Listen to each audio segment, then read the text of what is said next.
seguridad como factor principal, la lucha contra la violencia, el reducir los índices de homicidios, el narcotráfico, las maras, y todo esto hay que explicar qué es, porque algunos nos habéis preguntado antes por el chat que teníamos que matizar y corregir cositas como lo que dije de Panamá o de Honduras para matizar lo que se había dicho antes. Pues ahora también hay que matizar porque nos preguntaban si este tipo de estrategias son aplicables en México. O sea, si se puede hacer contra los cárteles una estrategia como la que se está llevando a cabo en el en El Salvador, porque en otros países como Ecuador o en Honduras sí que se está intentando replicar el modelo de seguridad, pero aquí nuestro compañero José nos va a contar un poquito pues cómo está el panorama, cómo funcionan estos grupos, y yo sí que quiero hacer un enfoque importantísimo para mí, es el contexto local.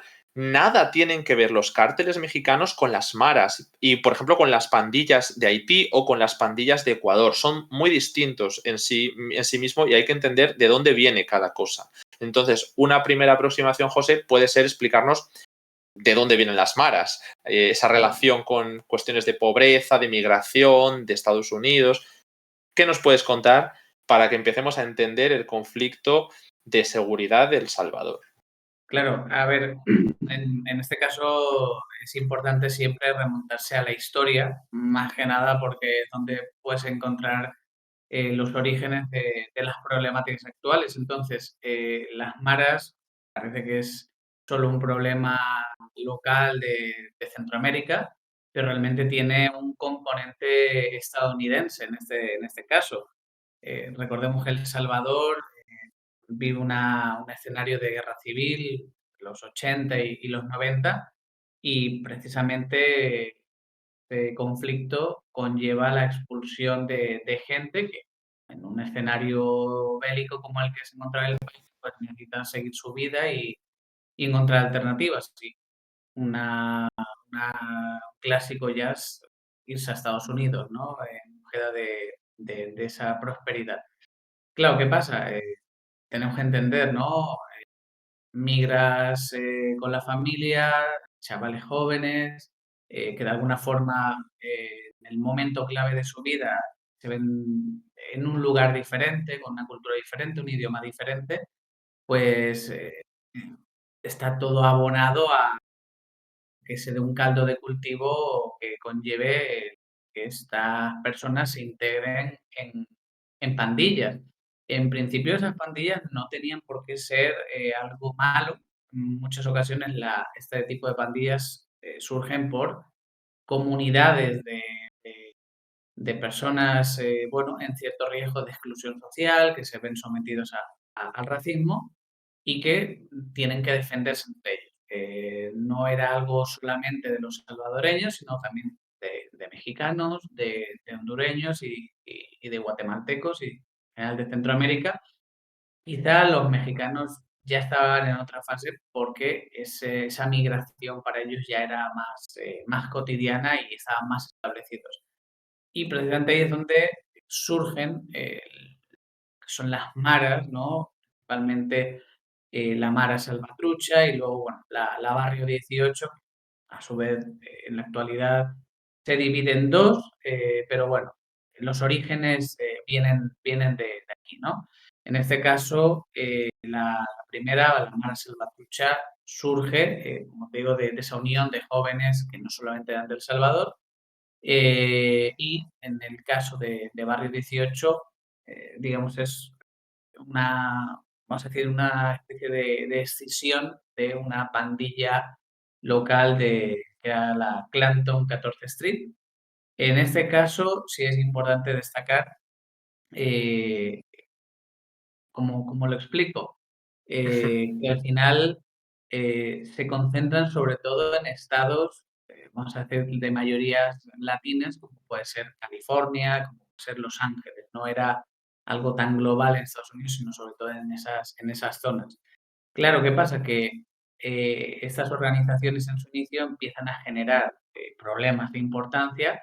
Los estadounidenses empezaron a encarcelar a estos miembros de estas pandillas, pero al ver que esto no estaba funcionando y que incluso se les estaba yendo de control, más o menos a mediados de los años 90, deciden expulsar por miles a personas de origen salvadoreño en este caso y bueno, pues al final nuevamente se ven expulsados de una zona donde ya se están, no quiero decir integrando, pero donde ya habían empezado quizá a echar cierto arraigo y vuelven a un sitio que es su país porque lo dice el pasaporte, pero no porque sea la realidad. ¿Y qué van a hacer personas en situación de exclusión social que se han dedicado a delinquir? Por hacer lo que saben, delinquir. Y ahí es fruto de un país que no te ofrece mucha posibilidad económica, en un país posguerra,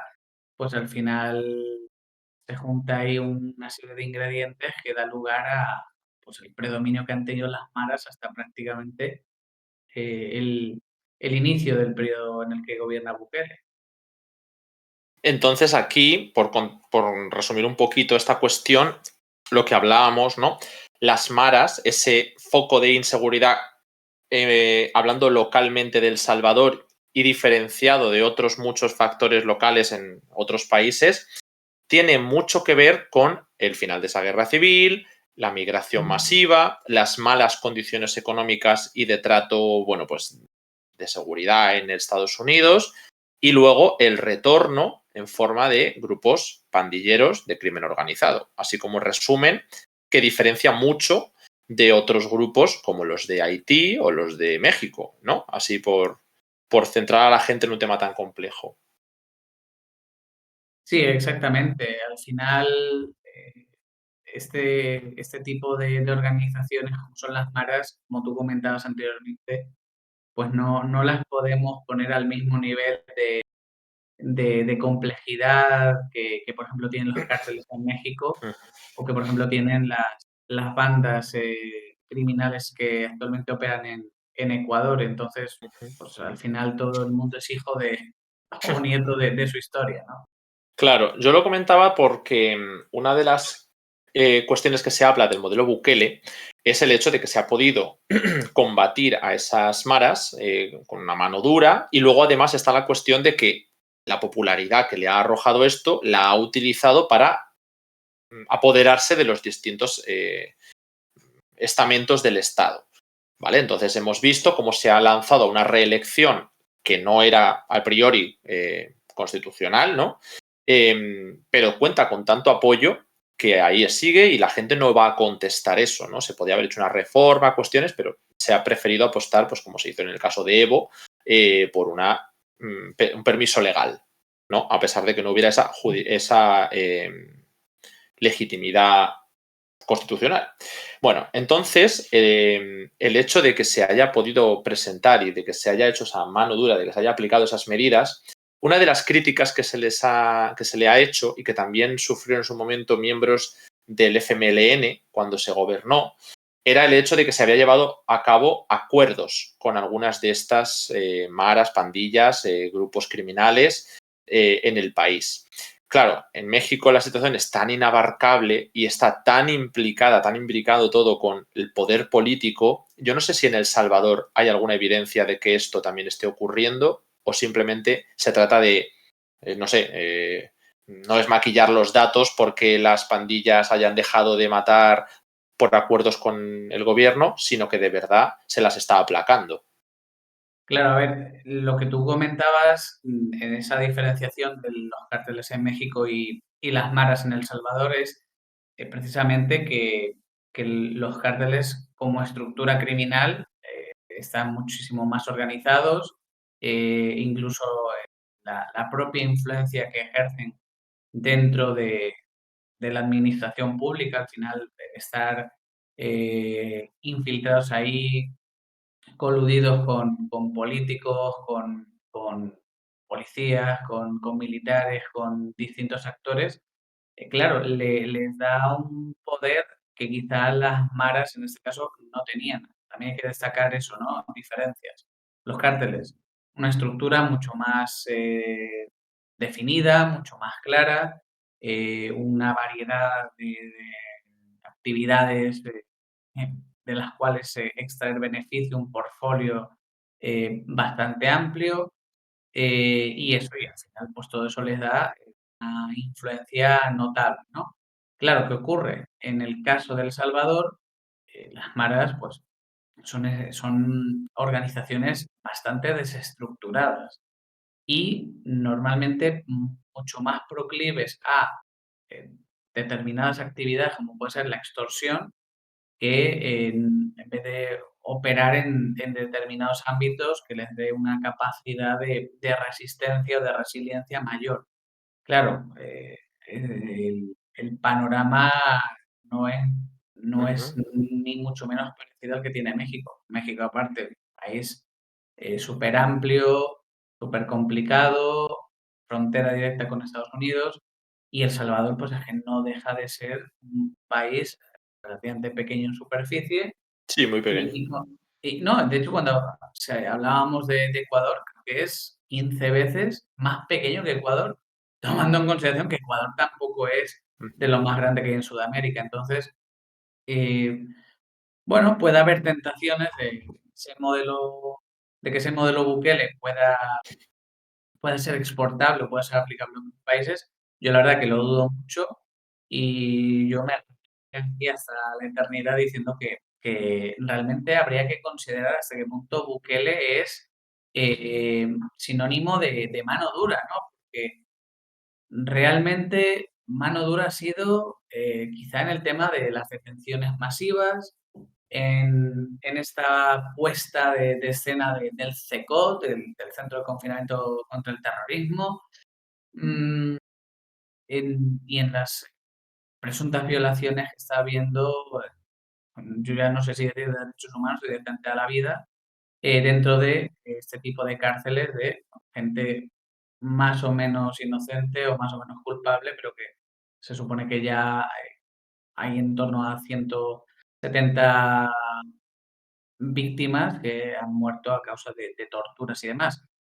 Claro, yo cuando tengo en mente el tema de mano dura, quizá yo me voy a un extremo, pero pienso en lo que proponía Duterte en Filipinas, ¿no? Hay que ir a matar a los narcotraficantes. Si mi propio hijo fuera un drogadicto, yo mismo lo mataría.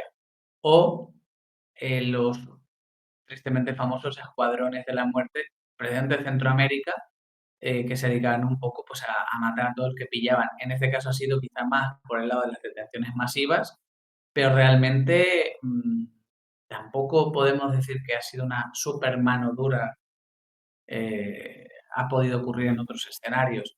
Sigo insistiendo que el método Bukele, sin el control de todos los poderes del Estado, pues hubiera quedado como la mano dura que se aplicó en anteriores gobiernos, que en el momento en el que hay que llegar a la Asamblea y pedir una renovación de los presupuestos, que esa es otra. Esta mano dura muy bien tener a los soldados en la calle, muy bien tener a los policías en la calle, muy bien decirles que les vas a pagar más, pero esto hay que financiarlo de algún lado. Es Mira, Ecuador es precisamente lo que les está pasando, ¿no? Que el problema es para ahí, financiar todo lo que se quiere hacer. a ver si suben el IVA o no. Bueno, vamos a ver lo que pasa con Ecuador, pero no sé si tenemos alguna cifra de muertos en El Salvador, porque como se habla tanto de que han bajado los homicidios, pero has hablado de que había víctimas de torturas y tal, no sé si tenemos alguna cifra.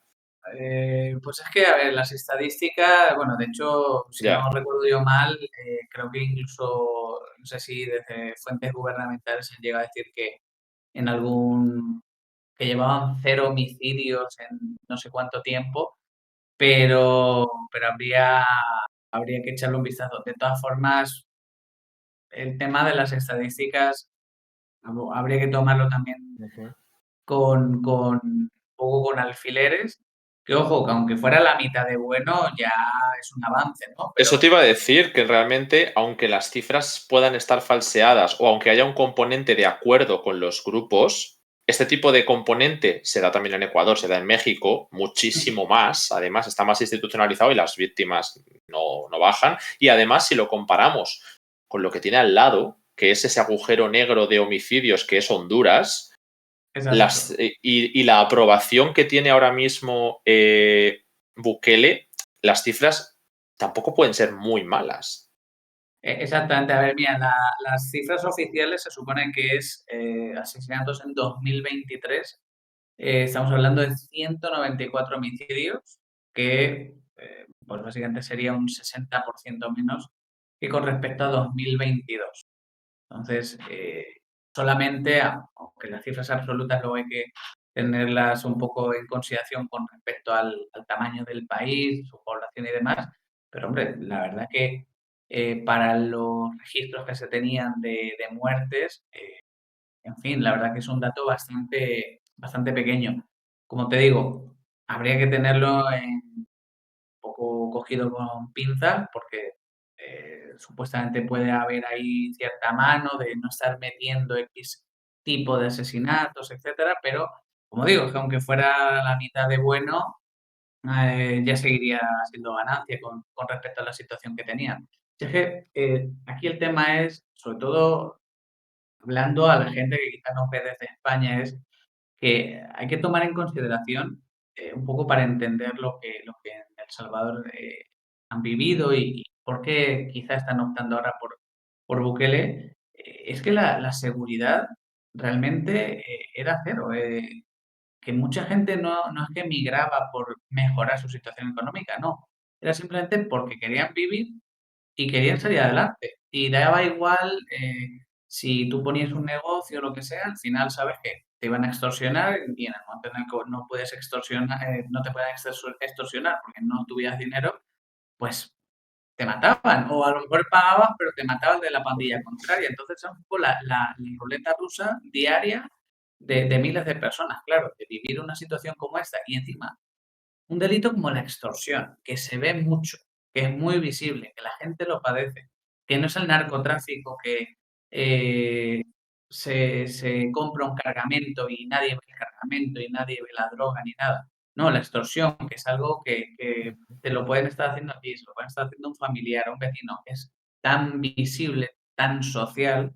Pues claro, si estás con esta situación y de pronto viene alguien y da igual la receta que haya usado, pero consigue bajar eso y al menos por el momento darle cierta estabilidad en el tiempo, pues ya es, vamos, es una ganancia increíble.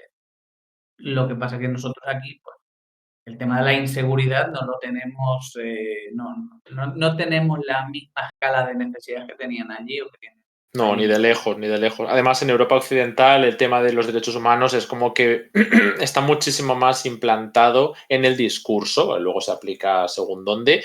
En cuanto a los apoyos a campañas internacionales, quiero decir, muchísimo más que en otras regiones del planeta, incluso más que en Estados Unidos a veces. Sin embargo, en estos países la cuestión de la seguridad, claro, es que realmente es muy grave. Veo que en el chat nos preguntaban mucho, quizás se estaba metiendo mucho más la conversación en el tema mexicano. Para otro día podemos tocarlo, hablaban de Sinaloa, hablaban de Jalisco, hablaban de las medidas de distintos gobiernos mexicanos en el pasado, pero nosotros pues podemos centrarnos quizá en la cuestión de las maras. Te voy a preguntar, por ejemplo, si hemos hablado de ese origen en la migración, en la cuestión económica y en Estados Unidos. Claro, esa migración luego fue a El Salvador, se constituyeron estos grupos como una fuerza alternativa en zonas de control local, pero ¿hay todavía ese tipo de presencia en Estados Unidos de estas personas o se ha dado una migración masiva y ahora en Estados Unidos no hay tal situación? Y lo mismo en el resto de Centroamérica, porque no eran todos salvadoreños. Eso es. A ver, obviamente todo este fenómeno pandillas, tal y como lo tenemos en mente, un poco Derechos humanos. al estilo del Salvador, eh, lo tenemos en este tipo de lugares de mayoría latina en Estados Unidos, sobre todo yo creo que el ejemplo más claro es California, ciudades como Los Ángeles. De hecho, hay, por ejemplo, ciertas pandillas mexicanas como son los mexicas, igual con el tema de tatuajes y todo esto, ¿no? Entonces, este tipo de organizaciones siguen teniendo presencia en países como Estados Unidos. Y bueno, hablabais hace un rato pues, con el tema de Honduras, de Xiomara Castro, en Honduras igual, pero bueno, en Honduras esa mano dura parece que no está dando resultado. Insisto nuevamente en que quizá el modelo Bukele no lo están aplicando en su totalidad y por eso no está dando el resultado, pero por supuesto, al final tenemos que entender que la extorsión, yo sigo diciendo que es de los delitos más, no sé, más minusvalorados, ¿no? Tal vez no es tan hollywoodiense, pero realmente es un delito relativamente fácil de cometer, no necesita tanta logística, simplemente que tengas un grupo de personas, tengas armas y amenaces a los comerciantes diciendo que les ofreces protección, vamos. En fin, es complicado. Sí, pero el fenómeno hondureño, por ejemplo, ¿tiene las mismas raíces o tiene otro origen? No, a ver, al final entiendo que cada país tiene su peculiaridad, pero al final, aunque Honduras no haya tenido como tal ese conflicto al nivel que lo tuvo El Salvador, no deja de entrar un poco en el mismo pack que El Salvador o que Guatemala, estamos hablando de países que han tenido mucha inestabilidad en las últimas décadas, que no se terminan de asentar, son zonas de paso, la corrupción, como en América Latina, pero incluso un poco más, está en todo lo alto y al final esta gente se ve obligada a migrar y Estados Unidos, pues, no quiere migrantes y este tipo de migrantes, pues a la mínima que puede los intenta devolver. Entonces, ahí hay una serie de factores comunes que creo que da igual si te refieres a un país o al otro, Sí, son iguales. sí, Luego, sí. la particularidad de cada lugar ya influirá y le dará su toque, ¿no? Pero Y ahora que tenemos tanta campaña en Estados Unidos por hacer deportaciones masivas, pues imaginamos los efectos que tienen estas cosas cuando se realizan sin una alternativa claro, económica y plan de vida para estas personas, claro. claro, es que al final también ahí yo creo que la mentalidad de Estados Unidos es muy cortoplacista. ¿Tú qué piensas? Me quiero quitar el marrón. ¿Y el marrón qué es? Quitarte a los migrantes. Pero lo que no piensas es que no hay un plan, no hay una estrategia, no hay nada más después de echarlo. Entonces, esta gente, lo que decía, ¿no? Llegan de nuevo a sus países.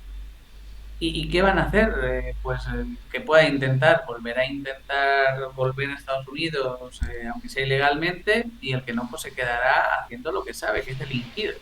Eso contribuirá a generar una situación de inestabilidad en el país que seguirá alimentando por los siglos de los siglos la migración. Pero no hay, como digo, un plan. El plan de Estados Unidos es, venga, te pongo el muro, Ujú. deportaciones, pero en el origen no estás haciendo nada. Y si no haces nada en el origen, si no fomentas más oportunidades, pues, por ejemplo, no es lo mismo, pero por ejemplo Estados Unidos en México, pues tiene ciertas inversiones para las maquilas, etcétera, pues luego será el empleo que sea en cuanto a calidad, pero bueno, haces algo, llevas algo de economía, algo de inversión, pero esto no pasa con Centroamérica, no le interesa, pero luego se queja del problema. Bueno, te corto un momentito porque tenemos unas cuantas subs aquí que ha pasado hasta el tren del hype y todo, y te quería agradecerlas ahora mismo. Prime de Hipertrófico, que nos ha dejado esa suscripción, que sabéis que os sale gratuita al menos un canal al mes, y si os habéis decidido a dejar vuestro apoyo en Descifra, pues hacéis posible este contenido en Twitch casi todos los días. A veces descansamos los fines de semana, pero si la actualidad lo requiere, como este fin de semana con los ataques de Estados Unidos en Siria e Irak, aquí nos vais a tener. Así que vosotros lo hacéis posible. Muchísimas gracias a las subs. También vemos por aquí que teníamos una de Big Lineal, que se ha suscrito por 17 meses ya, y de Adken Portua, también de Prime. Y después ha llegado Paris, que no sé cómo se pronuncia tu nombre, pero muchas gracias también por tus 17 meses de Prime. Bueno, y acaba de recibir ahora mismo otra, Nerulten, que nos deja a solo 3 o 2, no sé cuántas estamos ahora mismo, a 3 me parece, de la meta de suscriptores para este bloque. Casi 700. Sé que lo superamos hace unos días, pero recordad que hay que entrar para renovar cada mes, ¿no? Que si lo hicisteis con Prime, pues solamente dura un mes esa suscripción. Si queréis dar un apoyo permanente y recibir más cosas a cambio, tenéis el QR aquí al ladito. Ya no voy a insistir más. Creo que tenemos a Edu con nosotros ya de vuelta. No sé si estás por aquí. Estoy. ¿Me escucháis? Te escuchamos, yo te escucho. Vale, perfecto, chicos. Pues no sé si os parece alguna última reflexión. Así hago esta transición, entro yo y puedes ir a descansar, que ahora ya te toca a ti. Nada, me voy a marchar, porque es que si me quedo aquí, tengo tantas preguntas que le haría a José que no os dejo a los demás. Así que voy a descansar un poco, a comer y os dejo en buenas manos. Gracias a todos por estar con nosotros. Nos vemos prontito, vale. Chao, chao. Chao. Buen provecho. Vale, vamos a ver. Ahí. No sé si se ha roto mucho. No tanto para lo que se suele romper alguna que otra vez. Vamos a ver. Tengo que... Dadme un momento. Pongo esto aquí. Pongo mi cámara. Ahí está. Bien. Y ahora solo falta que José no es Ale. Ni Ale es José. Entonces eso lo tengo que solucionar, evidentemente. Bueno, ahí está. Ya estamos aquí. ¿Qué tal, José? Hacía un tiempo que no coincidíamos aquí en el canal. Toca hoy día grande. De los temas que solemos tocar tú y yo, hoy es un día de los importantes. Pues sí, estos son temas de estos que hay que seguirlo de cerca porque de pronto tenemos fechas como esta y hay que estar al pie del cañón. Se ha apresurado, Bukele hoy, bueno, ayer se apresuró en celebrar los resultados, en darnos los resultados él directamente, ¿no? No teníamos ni el escrutinio todavía, ni un 0,1%, y Bukele ya salió y dijo, bueno, más de un 85% y más de 58 diputados como mínimo, ¿no? Así, pues por decir un número. Exactamente. A ver, yo más que cuando empezaron a salir las noticias de que él ya había dado pues, unos datos que no sé muy bien de dónde los ha sacado y luego hemos visto todo el caos que hay con el conteo oficial del Tribunal Electoral y demás, yo lo primero que he pensado no ha sido ni siquiera en como diríamos aquí, ¿no? Tongo, manipulación o cosas de estas. He pensado que realmente da una mala imagen. Claro. Es decir, hay determinados países, no sé, quizá con menos recursos o con menos organización y no sé, ha salido todo bastante bien y me ha extrañado que sabiendo de estas elecciones con mucho tiempo, pues parece ser que ha habido problemas con que miembros de mesas electorales no han recibido la formación o la han recibido al momento. Luego, al parecer, cuando se volcaban los datos al sistema se duplicaban o triplicaban los votos. No sé, que no se habían hecho simulaciones previas. Me ha dado esa sensación de falta de organización. Y luego otra cosa que hay que ver en próximos días ya, con resultados ya ejecutados al 100%, es ver hasta qué punto ha influido la modificación que se hizo tanto del número de diputados en la Asamblea como del número de municipios. Porque probablemente estas dos cosas, sobre todo la de los municipios que se redujeron, ha podido afectar al tema de la geografía electoral, al final, ya pues, por tema de números, ya partiendo de una situación obviamente de mayoría, pero quizá se haya garantizado de esa manera que la mayoría sea más mayoría de lo que podría haber sido con la anterior estructura administrativa del país. Simplemente digo, tenerlo en mente para observar eso y analizarlo en próximos días.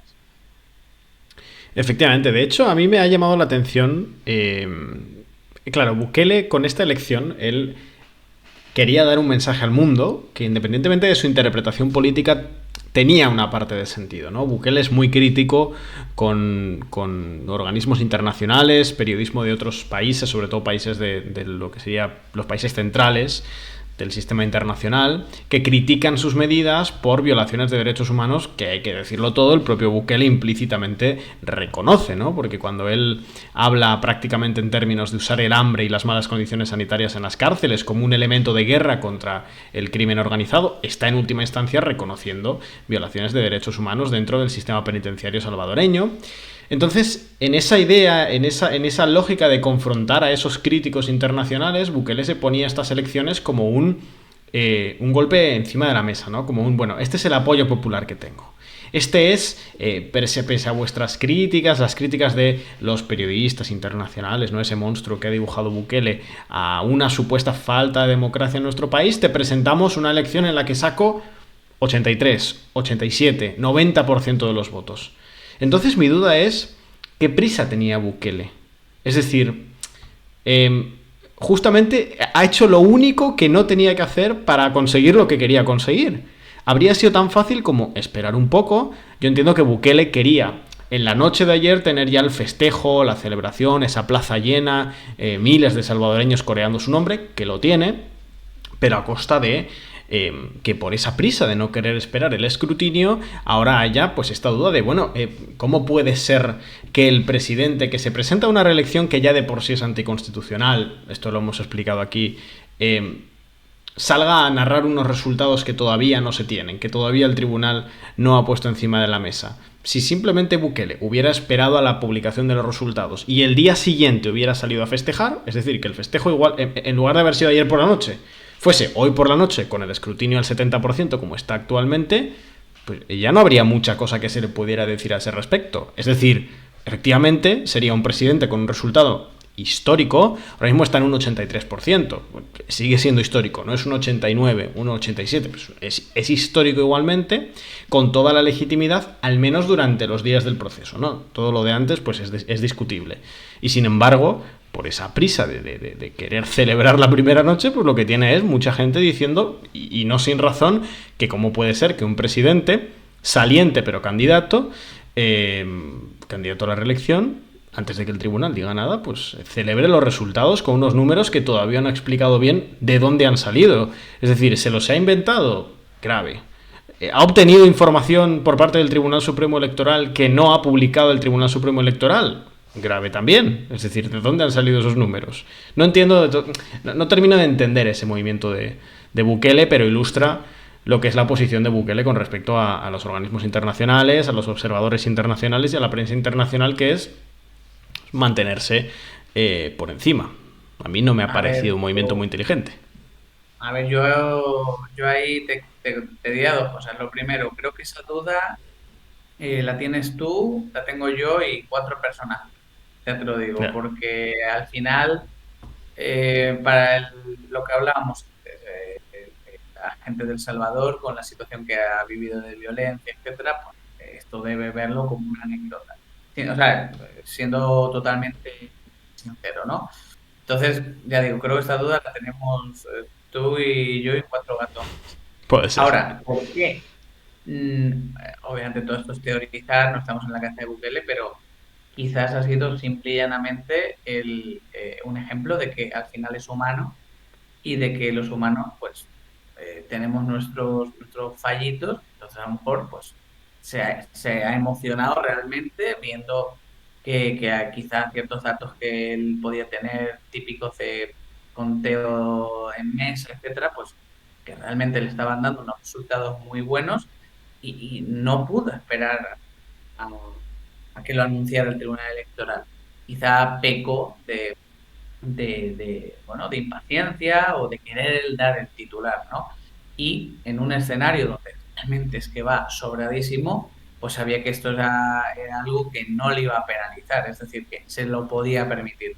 Ya digo, por teorizar, porque no estamos en su cabeza y no sabemos realmente lo que piensa, pero no creo que haya que ir a buscar razones mucho más ocultas o más complejas. Creo que simplemente una persona que se nota que disfruta mucho delante de una cámara, de un micrófono, dijo, este es mi momento, no voy a esperar, lo voy a anunciar ya mismo, esta es mi noche, ¿no? El resto son detalles, en mi forma de ver. ¿Cuándo le va a penalizar algo a Bukele, no? Esa también es la duda.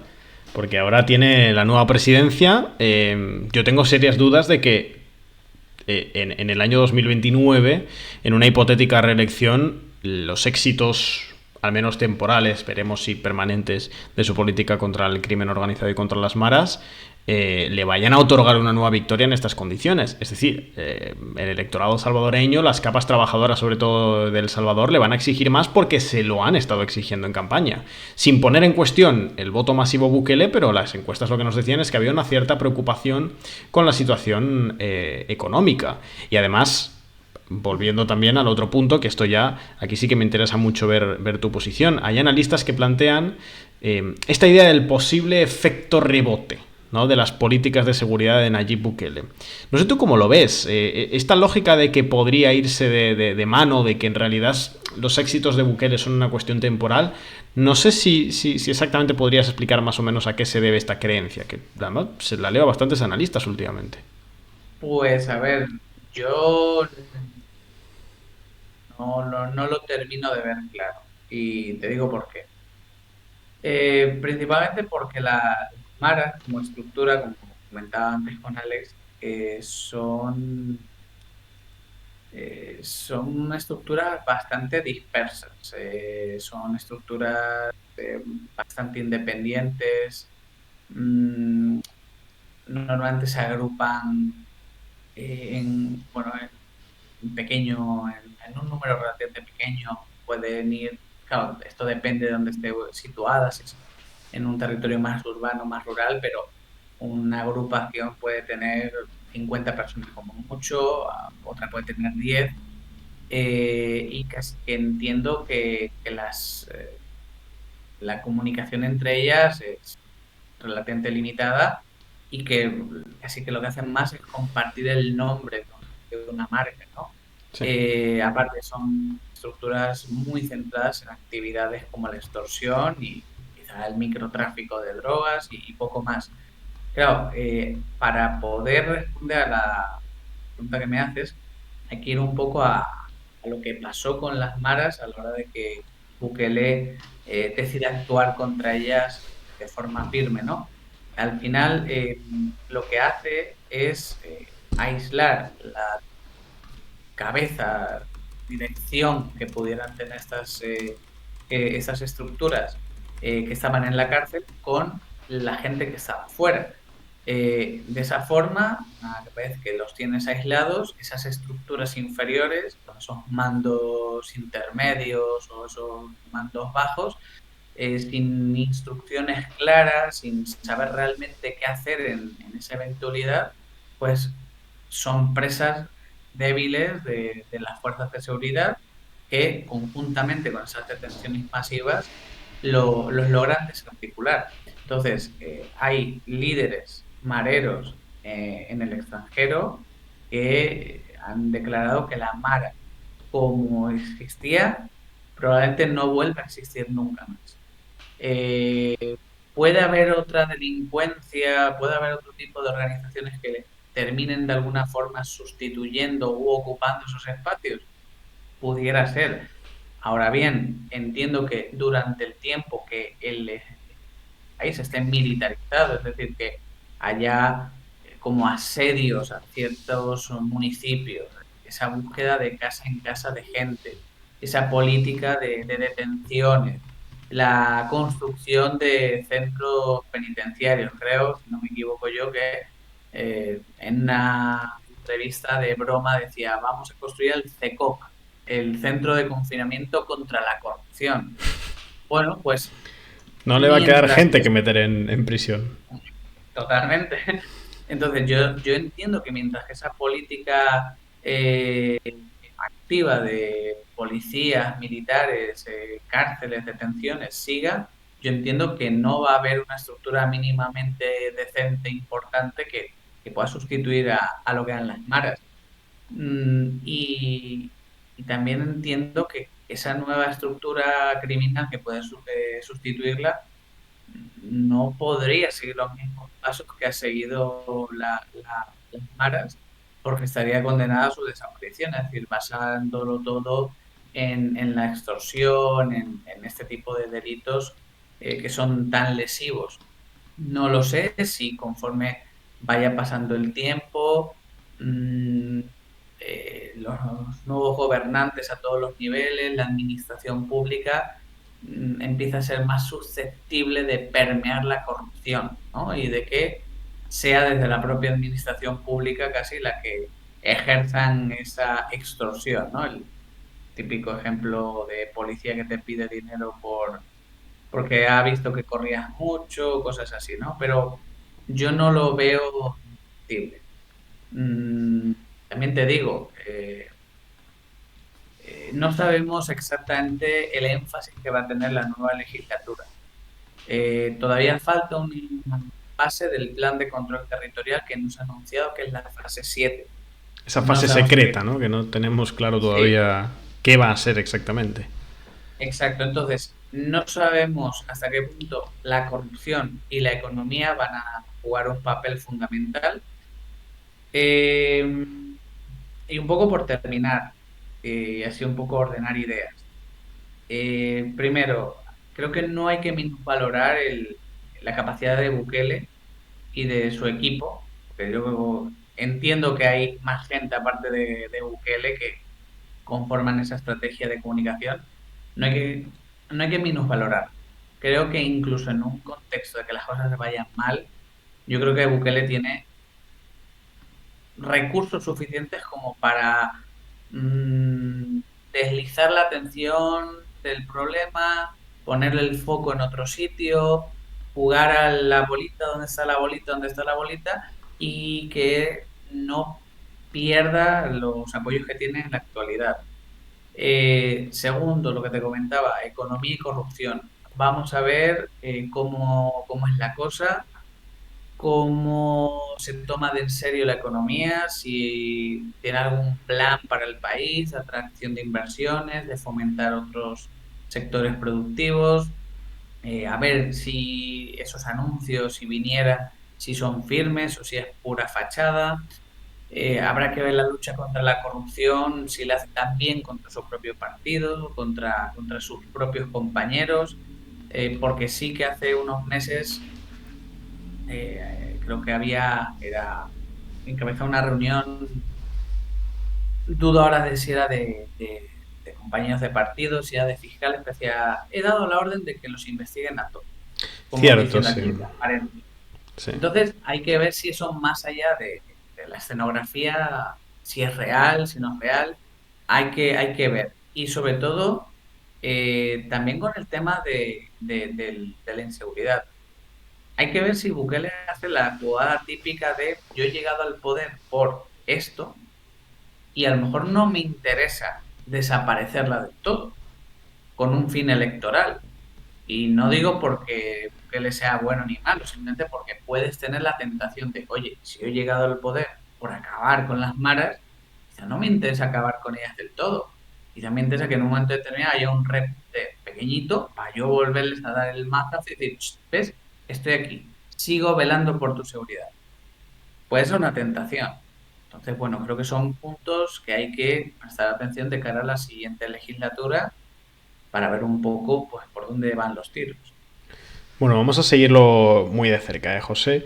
Llevamos más de 3 horas, prácticamente 3 horas y media aquí en directo. Vamos a ir ya cerrando muy prontito, ya en breves. Queríamos agradeceros a todos los que habéis estado aquí, bueno, en algunos puntos incluso más de 2.000, cerca de 3.000 personas. Si nos habéis descubierto hoy, bueno, bienvenidos. Descifrando la Guerra, ya sabéis, es un proyecto de análisis internacional totalmente independiente, que no se financia ni con partidos políticos, ni con empresas, ni con organismos internacionales, ni con estados, ni con nadie que pudiera, ningún actor que pudiera llegar a condicionar lo que os contamos y cómo lo contamos. Así que es muy importante, si habéis llegado hoy, que nos sigáis aquí en el canal de Twitch. Muy, muy, muy importante. Que le deis al botoncito de seguir y que marquéis la campanita, que es totalmente gratuito y que sirve básicamente para que Twitch os avise cada vez que abrimos directo.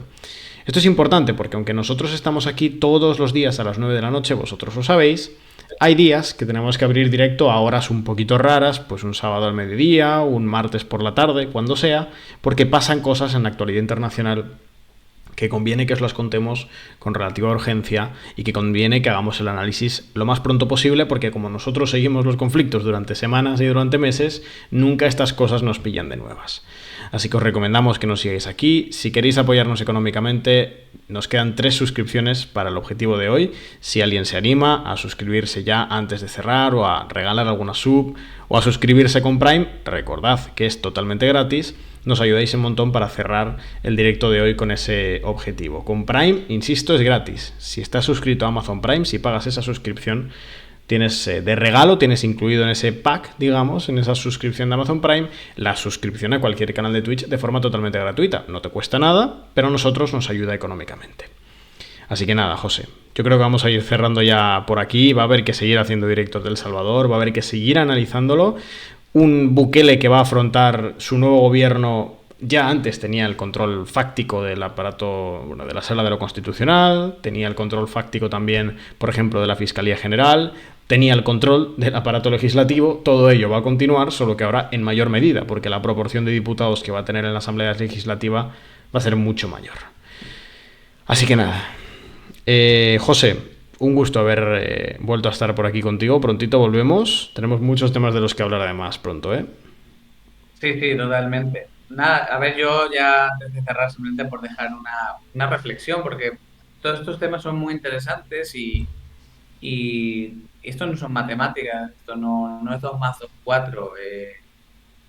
Entonces, yo con el tema de Bukele, reconozco que tengo profundos debates internos conmigo mismo. Y claro, una de las cosas que pienso es, bueno, pues puede sonar fuerte, puede sonar duro, pero eh, ¿hasta qué punto los sistemas democráticos, tal y como existen actualmente en Latinoamérica, pueden darle la vuelta a la tortilla, ¿no? Pueden conseguir reducir la corrupción, reducir bueno, la desigualdad, la pobreza y sobre todo combatir a la inseguridad. Y es una reflexión que sobre todo a raíz de México, que es quizá el país que más sigo, pienso, ¿no? Digo, ha pasado el PRI, el PAN, Morena, todo el mundo, cada uno con una ideología. Al final, en materia de inseguridad, todos han fracasado, la corrupción sigue en todo lo alto y intento, aparte de poder criticar a Bukele o coincidir con él en alguna cosa, decir, bueno, a lo mejor Bukele ya veía esto, ya veía que a lo mejor siguiendo las reglas del juego no iba a conseguir nada y que quizás tendría que tomar cierto tinte dictatorial o autocrático por lo mismo, porque quizá viendo un poco ejemplos de mano dura anteriormente en El Salvador, pues se le caían las votaciones o lo que sea. Entonces, ya digo, puede sonar fuerte, pero creo que es interesante reflexionar sobre esto, más que nada porque las cosas no pueden ser estáticas siempre, ¿no? Entonces, si hay un sistema que no está funcionando, no digo que haya que tirarlo a la basura, pero quizá haya que meditar que hay que cambiar cosas. Quizá los problemas que hay en Latinoamérica no se pueden solucionar, seguro no se pueden solucionar en 4 años. Quizá hay una tentación muy grande de lo electoral, de intentar apurar y a los 4 años ganar las elecciones. Entonces, creo que Bukele, precisamente con su victoria, lo que hace es eso, es poner en duda la validez de la democracia para combatir este tipo de problemas y decirte, mira, Con esta otra vía, en El ¿no? Salvador yo controlo todo y mira qué resultados más bonitos en materia de seguridad. Entonces, la tentación de otros países de Latinoamérica de copiar el modelo Bukele no es el uso intensivo ni de la policía ni del ejército, que en mayor o menor medida ya está, sino el decir, oye, a lo mejor me interesa en estas elecciones hacerme con todos los poderes del Estado. En México, mismamente, luego podremos criticar todo lo que queramos, pero la Suprema Corte de Justicia de la Nación, el Poder Judicial, eh, está todo el día a mamporro con el gobierno, con Morena, y el intento es ese, es que la Suprema Corte de Justicia de alguna forma no esté llevándole la contraria todo el rato en que, oye, la Guardia Nacional pertenece a la Secretaría de Defensa Nacional. No, no, no, no. Pásala al otro lado.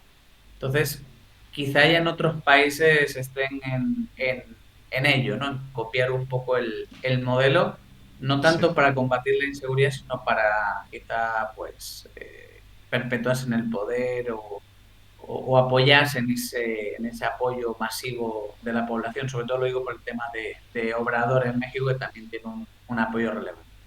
No, Bukele ya ha cambiado el panorama político de muchísimos países latinoamericanos, al menos porque en sus campañas electorales ya la seguridad se enfoca desde otra perspectiva porque está Bukele. Porque Bukele tracciona y hace que todos se muevan de otra forma. Resta ver hasta qué punto también influye en las políticas específicas de seguridad.